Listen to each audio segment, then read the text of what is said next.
What's up, everybody? It's Stuck in Carbonite, and today I wanted to kind of do an overview slash explanation on why G.I. Joe Renegades is awesome. I believe that this show had one season, 26 episodes. It was canceled shortly after its first season, if I'm not mistaken. It wasn't greenlit for another season. They had some ideas, but I think that Hasbro kind of like shut it down, probably due to viewership and the fact that they had another live action movie coming out. So their focus kind of went in that direction. But this show is really amazing because it's a different take on G.I. Joe, but in a more mature and realistic way, I would argue.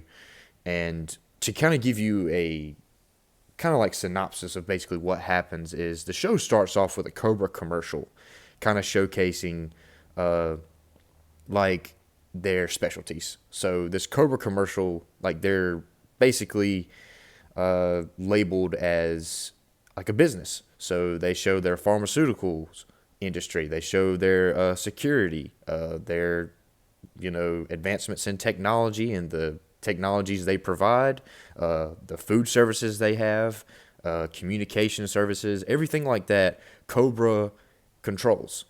So they're like the biggest company in the world, or the biggest company in the States. So, we get a ragtag team of Joes that are hand selected from various areas of the military. You get Duke, Tunnel Rat, Roadblock, and Ripcord, and then they are basically given orders to go with Scarlet because they're called in to investigate a possible terrorist threat at a pharmaceutical manufacturing plant, which belongs to, guess who? Cobra. So what happens is, these guys, they go directly into the plant and, they're on orders. They want to speak to the manager, whoever's there. And literally as soon as they get that request, the receptionist kind of like presses that, magical red button underneath her desk and goes to open up the elevator that is basically locked. And behind the opening doors are like, several Cobra guards. And they are hostile immediately. They try to, throw handcuffs on all of these guys, and, Joe's fight back.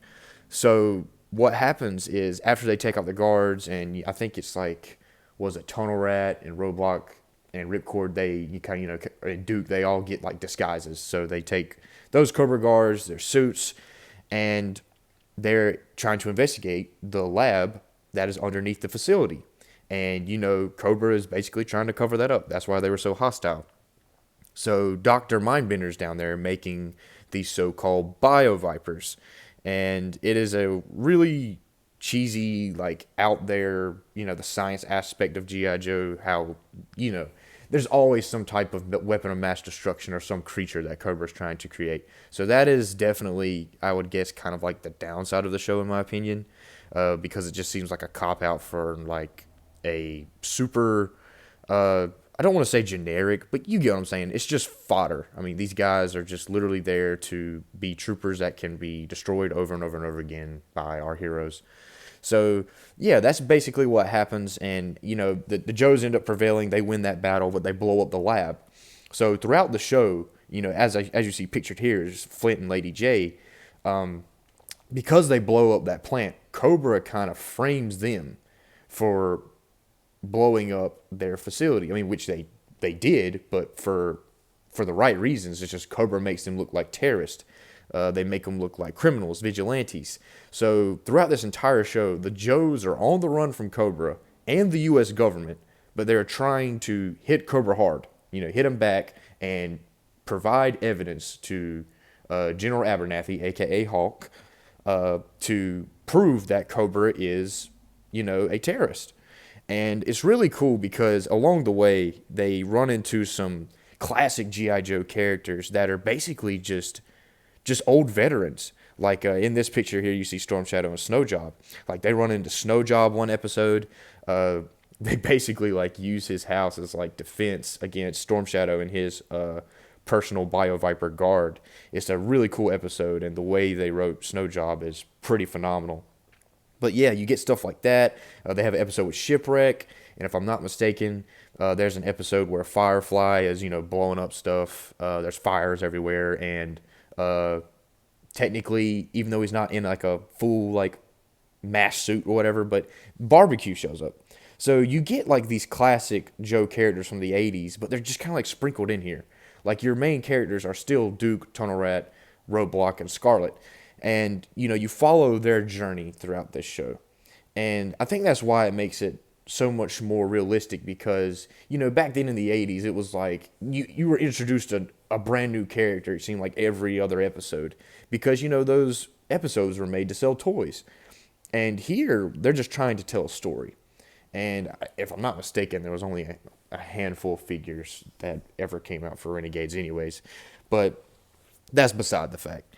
The thing is you got these guys on the run. They're getting help along the way, and they're getting help within the ranks, but also the same people that are helping them, the people they work for, are after the Joes. So Flint, he's like always close to stopping Duke, but always falls short. And Lady J, she'll help in small ways. Like, for example, she'll change some paperwork, or she'll file a different report, or she'll, break Duke free every once in a while, whatever it may be. And General Hawk, you can tell that he's trying to be helpful, but, he can't do anything until they provide proof. So Scarlet's main goal is to gather as much intel as possible and send it over to Hawk immediately. So that is what is really cool. But Cobra Commander is by far a shining star of this show. The voice is super intimidating. He is basically in the shadows the entire show until the final episode, where he's kind of like the big boss fight. But Cobra Commander, basically in the early stages, they show you how he disguises himself as like a CEO businessman, like on video calls with U.S. officials, and it's pretty impressive. The fact that they took this route for Cobra Commander and they kind of stayed true to who he is, but he's super sinister. He always is working on some type of project and always planning one step ahead of the Joes. And the Joes, they're catching up slowly, and they're using Cobra's technology to help them along the way. Like they're using a vehicle. It's this the Joes called a Coyote, but I can't remember what Cobra called it. But the vehicle can basically, and here you go with another scientific thing. But the vehicle can take different skins. Basically, it was like a Cobra truck, but then they used their own skin to make it like a army green. But you get what I'm saying. They kind of use Cobra against themselves basically, to kind of get closer to finding Cobra Commander and kind of revealing the fact that these guys are terrorists and they are underneath your fingertips every day. But as you see pictured is the G.I.Joe Renegades Cobra Trooper figures. I have these here because I just like the figures, but I just kind of wanted to show off the Cobra Troopers. I thought they looked cool. I wish we would have seen more of these guys instead of the Bio Vipers. It would make it seem more realistic for me. But the Bio Vipers, they're fine. It's whatever. It's just another, experiment thing that you can throw in because Cobra's always experimenting on something, creating something. And that is all Dr. Mindbender. But the Cobra Troopers were really cool. I thought it was a pretty neat design because they have like these tactical vests, the goggles, the helmet. I don't know. It's a cool design, different take, and it's just basically a modernization of what the original Cobra Trooper was. And that's why I really appreciate some of the design elements in this show. And, there are a few characters within the show that I think shine other than Cobra Commander on, the Cobra side, and one of them is Destro. I feel like we don't see enough of him, but I thought they absolutely killed it as far as the backstory, giving him the James McCullen backstory about how his family sold weapons to both sides, centuries ago in many wars, and they basically show his mansion, his estate. Baroness is there. He's trying to impress Baroness, to capture the Joes, to show to Cobra Commander, but he's also showing off his new tech. And, Destro, he makes awesome weapons, okay? So you see mech suits, you see tanks, all different type of, like plasma weapons, rail guns, you name it. This guy has everything. And he is super cool in this show. And that's where I think the futuristic science element really shines is with Destro because he's a weapons manufacturer. And to me, that makes more sense than creating some, unkillable creature of blue goo. But, that really good take on Destro. He's my favorite Cobra villain, so I had to throw him in here. Dr. Mindbender, he's, I mean, how do I explain it? A different take. He can be annoying at times, but overall, he's pretty well written. He just has the passion to create these creatures, okay? And he's always experimenting on people. In this picture, you see Tomax and Zaymont. They have a little brief appearance, but he bases off one of the BioViper's designs on them, if I'm not mistaken. But yeah, it's really neat how they take classic characters and they put a modern spin on them. And Dr. Mindbender was, I mean, overall, he's well done. I mean, I don't think he is as good as Destro or Cobra Commander because they're more likable, in my opinion. But Dr. Mindbender is no exception. He was great, but I think that really the big three Cobra villains that really shine are Cobra Commander, Destro, and Baroness. And even though I don't have him pictured, but Firefly's in there, he's great, but he really doesn't get much time to shine. Firefly really didn't have much time, honestly, at all. And I wish we would have got more of him because his design was cool. Voice was a little weird, but still cool nonetheless. A disappointing villain for me was Zartan and the Dreadnoks. They just didn't seem like mercenaries that were just cuckoo crazy. They were just a mean biker gang bullying a town, and I thought that was kind of lazy. But regardless, let's just talk about some BioVipers. These guys, they're just huge, big blue drops of like goo. I mentioned them earlier. They get shot up all the time, but they form right back together. So they're basically like the unkillable soldier. So it makes sense why Cobra would go after something like this, but there's really nothing more for me to say. They're just there so the Joes have something to shoot at. But one of the other strong suits of this show is Storm Shadow. I believe they did Storm Shadow extremely well, and also the fact that they kind of told the backstory of Storm Shadow and Snake Eyes, and it's pretty faithful, I would say, overall. They train together. Storm Shadow basically framed Snake Eyes for killing the Hard Master, which is Storm Shadow's uncle. They also bring in Jinx, which is his cousin, and they have an episode together, all three of them, and it's really good.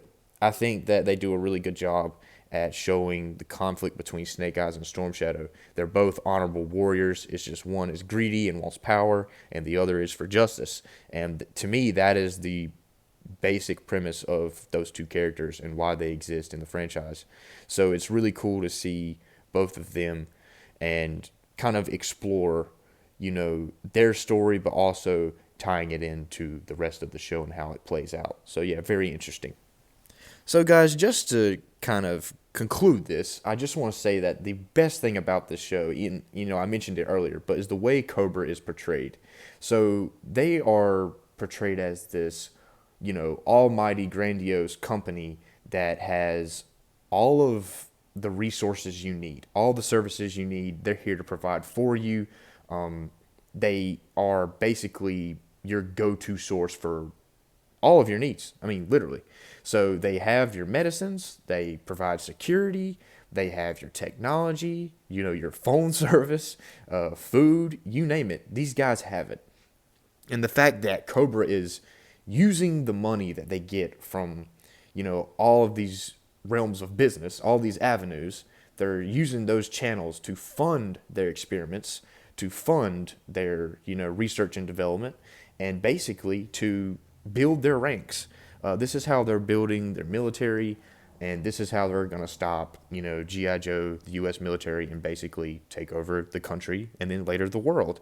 It's a pretty genius concept, and to me, that is what makes this show awesome, is the fact that you have a group of quote-unquote good guys, from the U.S. military that basically has to avoid the military and stop a terrorist organization that is posing itself as, a innocent, basically, perfect company. Why would somebody go after them if they're so good to the world? And that's what makes it so interesting.